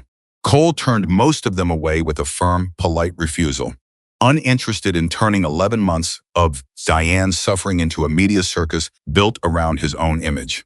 The ones who mattered more to him were quieter. A woman in her 60s showed up one afternoon, standing nervously at the gate, explaining that her brother had been one of the 27 names on Diane's original list, missing for over a year, and she wanted to know if anyone had heard anything. "Come inside," Cole told her gently. "Sit down. Let's find out together." Not every name on that list had a happy resolution. Of the 27, 12 had been found safe in the bunker. 9 more were located in the weeks that followed, scattered across 3 states, having fled Silver Creek under threats that Kessler's people had made specific and terrifying. But 6 names remained unresolved, their fates still uncertain months later, a wound in the story that refused to close neatly no matter how badly everyone wanted it to. "We're not going to stop looking," Diane told the woman that afternoon, her voice steady despite the exhaustion still etched permanently into her face. "I promise you that. We already found 21 people who everyone else gave up on. We're not stopping now." Haley watched her mother make that promise, watched the fierce, unshakable resolve that had carried Diane through 11 months of isolation and fear, and felt something complicated stir inside her chest. Pride. Yes, overwhelming pride, but also a quiet, persistent ache that she hadn't expected. Because while her mother's fight continued outward, expanding into new investigations, new hearings, new evidence gathered for new victims, Haley found herself struggling with something entirely different. The immediate danger was gone. Kessler was in custody awaiting trial. Holloway had already accepted a plea deal in exchange for testimony against his former employer. The world she'd been running through for weeks had finally gone quiet. And in that quiet, everything she'd been outrunning finally caught up to her. "I don't understand what's wrong with me," Haley admitted to Diane one evening, 3 weeks after the standoff, sitting in the small rental house they'd moved into, while their old apartment was still considered a crime scene. "Everything worked out. You're safe. I'm safe. Kessler's finished. So why do I feel like I'm still falling apart?" Diane set down the mug of tea she'd been holding, studying her daughter's face with the careful attention of someone who understood grief far too intimately to dismiss it. "Because surviving something and healing from it aren't the same thing," she said gently. "You spent 3 days running for your life, Haley. Before that, you spent 6 years grieving a father whose death never made sense. You don't just walk away from that unscathed because the danger's over." "I keep having this dream," Haley admitted, her voice small. "I'm back in that tunnel, crawling toward the generator, except the fuel line keeps breaking no matter how many times I fix it, and I can hear you calling for me, but I can't get to you in time." "That sounds terrifying," Diane said softly. It is, Haley said, and I don't know how to make it stop. You don't necessarily, Diane said. Not right away. But you don't have to carry it alone either. She reached across the small table, taking her daughter's hand. There are people who specialize in helping other people process exactly this kind of trauma. I found a therapist 2 towns over, someone who's worked with trauma survivors for over a decade. I've already made an appointment for myself. I'd like you to come too, if you're willing. Haley stared at her mother, surprised by the admission. You're seeing a therapist?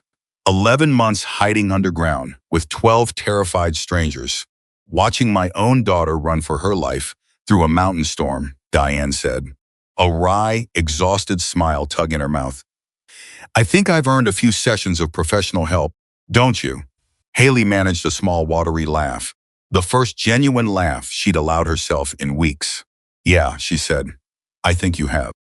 They went together the following Tuesday, and it became a routine over the following months, weekly sessions, sometimes separate, sometimes joint, slowly picking apart 11 months of secrets and 6 years of unaddressed grief and 3 days of terror that had compressed decades of unresolved pain into a single, unbearable sprint through the mountains. Progress wasn't linear. Some weeks Haley left feeling lighter, but more herself than she had in years.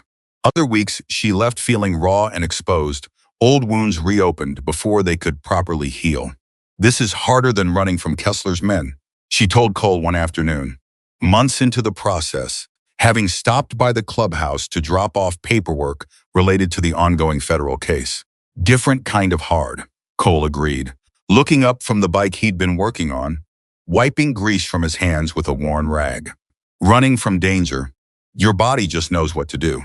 Facing what's underneath, once the danger's gone, that takes a different kind of courage. You sound like you've done it before, Haley observed.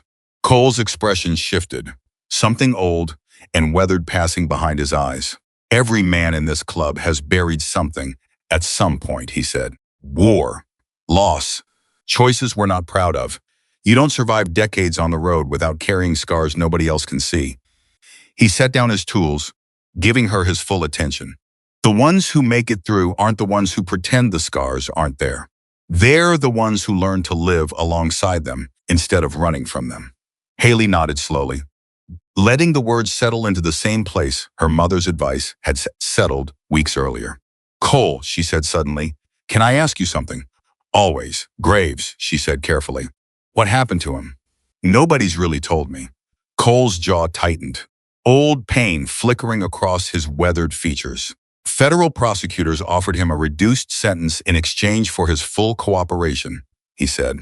Testimony against Kessler, against Holloway, everything he knew about the payments, the information he'd passed along. He took the deal. 2 years, suspended after time served for cooperation, plus probation. And the club? Haley asked. He's out, Cole said simply. Turned in his patch himself before I even had to ask for it. Said he understood better than anyone that 20 years of brotherhood doesn't erase what he did, no matter how much good he tried to do at the end. Do you think that's fair? Haley asked. He did help. In the bunker, giving you the security positions that mattered. You said so yourself. Cole was quiet for a long moment, weighing his answer carefully. Fairness isn't really the point, he said finally. Trust is. This club runs on the absolute certainty that the man riding beside you will never sell you out, no matter what it costs him personally. Graves broke that certainty. He can rebuild his life, and I genuinely hope he does. But he can't rebuild that specific trust, not with us, not after this. Some things, once broken, don't go back to what they were. Have you visited him? Haley asked. Since everything happened. Cole's expression softened slightly, surprise flickering across his face at the question. Once, he admitted, a couple weeks back. Wasn't easy for either of us. He picked his wrench back up, turning it over slowly in his grease-stained hands. Wasn't about forgiveness, not really. Just wanted him to understand, face to face, exactly what his choices nearly cost. The people in that bunker, you, Diane, 20 years of everything we built together. He met Haley's eyes. He understood. I think he's understood since that night in the tunnel. Honestly, Understanding doesn't undo the damage, but it's something. It's a start, at least, toward whatever comes next for him. Haley absorbed this, filing it away alongside everything else. She was slowly learning about consequence, about accountability, about the messy, imperfect space between total forgiveness and total condemnation that most real human failures actually occupied. Spring arrived slowly to Silver Creek that year, the mountain snow melting in fitful stages, and with it came the first tangible signs that the community was beginning to heal alongside its people. The old abandoned clinic beyond Black Pine Ridge, site of 11 months of hidden desperation and one unforgettable standoff, became the focus of an entirely different kind of project. I want to turn it into something that actually helps people. Diane explained to Haley one evening, spreading architectural sketches across their kitchen table. A place where families threatened by corporations like Kessler can get real legal help. Clean water testing, on site, so nobody has to wait months for answers while poison sits in their wells. Emergency shelter, for families who need somewhere safe while their situation gets sorted out. The Morgan Community Justice Center. Haley read off the top of one sketch, her breath catching slightly at seeing her own family name attached to something so significant. I wanted to name it after your father originally, Diane admitted. But he always said the most important thing wasn't the name on a building. It was what happened inside it. She looked at her daughter, something fierce and hopeful in her expression. I think this is what he would have wanted. Somewhere that turns what happened to us into protection for the next family Kessler, or someone just like Kessler tries to destroy. The renovation took 4 months, funded partly by a settlement negotiated as part of Kessler's plea agreement, partly by donations that poured in from people across the country who'd watched Luke's footage and felt compelled to help. Community volunteers showed up on weekends, ranchers and mechanics and waitresses working alongside legal aid volunteers and environmental scientists, slowly transforming a building that had once symbolized isolation and fear into something that radiated purpose. Haley found herself drawn to the project in ways that surprised her, showing up almost every weekend despite her ongoing therapy sessions, despite the lingering nightmares that hadn't entirely disappeared. There was something healing, she discovered, in watching a place of such profound fear slowly become a place of genuine help. I've been thinking about what comes next for me, she told her mother one Saturday afternoon, both of them sanding down an old wooden reception desk that would eventually anchor the center's main lobby. Not just healing, actually building something. What are you thinking? Diane asked, not looking up from her work, giving her daughter space to find her own words at her own pace. Environmental law, Haley said, testing the words out loud for the first time. I looked into some programs. There's one at the State University with a focus on exactly this kind of case: corporate accountability, environmental justice, representing communities against companies like Kessler. Diane's hands stilled on the sandpaper, and when she looked up at her daughter, her eyes were bright with unshed tears. Haley, she said softly, are you sure? After everything this fight has already cost our family? That's exactly why I'm sure, Haley said, her voice growing steadier with each word. Dad died because he asked questions nobody wanted answered. You nearly died doing the same thing. I ran through a mountain storm because that fight followed me whether I asked for it or not. She set down her own sandpaper, meeting her mother's eyes directly. I don't want this to just be something that happened to our family. I want it to be something I actually did something with. I want to make sure the next Haley Morgan has somebody fighting for her from the very beginning, instead of finding out the hard way that nobody else will. Diane pulled her daughter into a fierce embrace, unable to speak past the emotion clogging her throat, and for a long moment, they simply held each other in the half-finished lobby of the building that had once nearly become their tomb. The Morgan Community Justice Center held its opening ceremony on a warm morning in early June, nearly 8 months after the night Haley had burst through the clubhouse doors, soaked and terrified. The parking area filled early with cars from 3 counties, residents who'd read about the case in national papers, families who'd been quietly waiting to see if promises made during a chaotic standoff would actually translate into something real. At exactly 10 in the morning, the low, unmistakable rumble of 50 motorcycles echoed up the mountain road, growing steadily louder until the convoy came into view, headlights blazing despite the bright morning sun, Cole Maddox leading them exactly as he had that first stormy night 8 months earlier. A visible ripple of tension moved through the assembled crowd. Some residents stiffened, old prejudices and unfamiliar fear surfacing, instinctively at the sight of 50 leather-clad bikers rolling into what was supposed to be a peaceful community event. Whispers spread. A few parents instinctively pulled their children closer. Haley saw it happening, saw the same wariness that had probably once been directed at her own mother's unlikely allies, and she didn't hesitate. She walked straight toward Cole as he swung off his bike, and in front of the entire gathered crowd, she wrapped her arms around him in a fierce, grateful embrace. "Thank you for coming," she said, loud enough for those nearby to hear. "Wouldn't have missed it," Cole said, returning the embrace with genuine warmth before stepping back, his eyes scanning the crowd, clearly aware of the same tension Haley had noticed. Haley turned then, facing the assembled residents of Silver Creek, her voice carrying clear and steady across the parking area without any need for a microphone. "8 months ago," she said, "I ran through a storm because I didn't know where else to go. I showed up at a clubhouse full of strangers, soaked and terrified, carrying a satchel I didn't fully understand, and I asked 50 men I'd never met to trust a story that probably sounded impossible." She paused, letting her gaze move across the crowd, across faces that had known her whole life, faces belonging to the very community that had spent decades quietly fearing the men now standing behind her. They didn't hesitate, not for one single second. They got on their bikes in the middle of a storm, and they rode into danger for people they'd never even met, because 30 years ago, one of those people had shown them kindness when it mattered most. She looked back at Cole, at Tank, at Razor, at Diesel, at every weathered, road-worn face standing behind her. These men were treated like outsiders for most of their lives. Haley continued, her voice growing stronger, fiercer, carrying the accumulated weight of everything her family had survived, judged before anyone bothered to know them. But when respected officials, a sheriff sworn to protect this community, chose to protect a corporation instead of its people, these men chose differently. They chose us. They chose 12 strangers hiding in a bunker.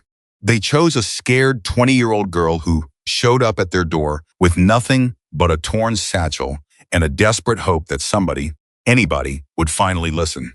The crowd had gone completely silent now, the earlier tension shifting into something else entirely, something closer to shame mixed with dawning recognition.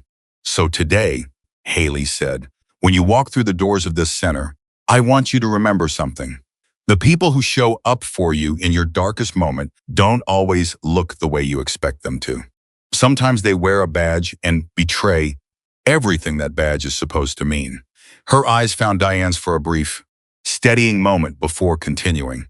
"And sometimes they wear leather and ride motorcycles, and they turn out to be exactly the kind of people this community needs most." A long moment of silence followed her words, and then, somewhere in the crowd, someone began clapping. Then another. Within seconds, the entire gathered crowd had erupted into applause, and Haley watched, tears in her eyes, as decades of unfair assumption began, visibly, audibly, to crack apart. Cole stepped forward then, clearing his throat roughly, clearly unaccustomed to public speaking, but determined to say his piece regardless. "I want to say something too," he said, his gravelly voice carrying easily across the now quiet crowd. 15 years ago, a woman I'd never met before pulled me out of a wreck on the side of a mountain road. She didn't know my name. She didn't ask what kind of man I was. She just saw somebody in trouble and she acted." He looked toward Diane, standing near the center's entrance, emotion visible on both their faces. "Her daughter walked through our door 8 months ago and did the exact same thing her mother had done. 15 years earlier, she trusted strangers when trusting was the hardest, scariest thing she could possibly do. That kind of courage, That kind of trust, it deserves to be met with something equal to it. I hope what we did that night proved that, at least a little. He gestured toward the building behind them, toward the newly renovated Justice Center, standing solid and purposeful, where an abandoned clinic had once sheltered desperate secrets. This place, Cole continued, isn't just about lawsuits and water testing. It's proof that when people choose to stand together instead of turning away from each other, corruption doesn't get the last word. Not here, not in Silver Creek. Diane approached the small gathering of dignitaries near the entrance, carrying a framed photograph that Cole immediately recognized, the same worn photograph Haley had produced that first stormy night. Diane, young and laughing, arm looped through Cole's own, standing in front of the clubhouse 15 years earlier. "I'd like to place this on our memorial wall," Diane announced, her voice thick with emotion, alongside something else. She gestured, and Haley stepped forward, carrying a second framed image, a photograph Luke had captured that very first night. Grainy and imperfect, showing Haley climbing onto the back of Cole's motorcycle as the convoy prepared to ride into the storm. Together, mother and daughter mounted both photographs on the center's newly constructed memorial wall, side by side, connecting 15 years of quiet trust to one impossible night that had finally called that trust due. Beneath the two images, engraved into a simple brass plaque, Diane had chosen words that captured everything the past 8 months had taught her, everything her family had survived to finally understand. Courage is knowing who to trust when every powerful person tells you to stay silent. The crowd fell quiet again as they read the inscription, and Haley felt something settle deep in her chest, something that had been unsteady and searching since the moment she'd first burst through that clubhouse door 8 months earlier. As the ceremony wound down, as residents began touring the newly finished center, as 50 bikers mingled easily now with families who'd feared them just hours earlier, Haley found herself standing between her mother and Cole, watching the community that had nearly been destroyed slowly rebuild itself into something stronger than it had been before. She thought about her father, 6 years gone, his death finally acknowledged as the murder it had always been, his case now moving steadily toward the justice that had eluded it for far too long. She thought about the 6 names still unaccounted for, the search that continued even now, her mother's fierce promise to never stop looking echoing in her mind. She thought about Graves, rebuilding a life outside the only family he'd known for 20 years, carrying consequences that would follow him, regardless of whatever good he'd managed to do at the very end. She thought about the nightmares that still occasionally visited her, about therapy sessions that still occasionally left her raw and exhausted, about healing that remained, even now, an ongoing process rather than a finished achievement. But she also thought about the 12 people who'd walked out of that bunker into open air after 11 months of hiding, currently rebuilding their own lives with support from the very center standing behind her.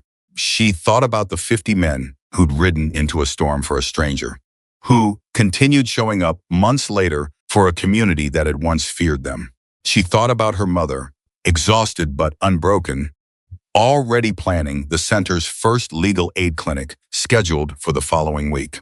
She thought about herself, 20 years old, still healing, still uncertain about countless things, but standing on her own feet in a way she hadn't been capable of 8 months earlier. "You okay?" Cole asked, noticing her lost in thought. Haley looked up at him, then at her mother, then out at the crowd of neighbors and strangers, and unlikely allies filling the newly finished courtyard of a building that had once nearly become her family's grave. "Yeah," she said, and for the first time in longer than she could remember, she meant it completely. "I really am." She was no longer the terrified young woman who had once collapsed through a clubhouse door with nothing but a torn satchel and a desperate hope that somebody would finally listen. She was still only 20. She was still healing, still carrying scars that would take years, maybe a lifetime, to fully understand. But she had a family that refused to break, a purpose that gave meaning to every impossible thing she'd survived, and a voice that no sheriff, no corporation, no threat of violence would ever again succeed in silencing.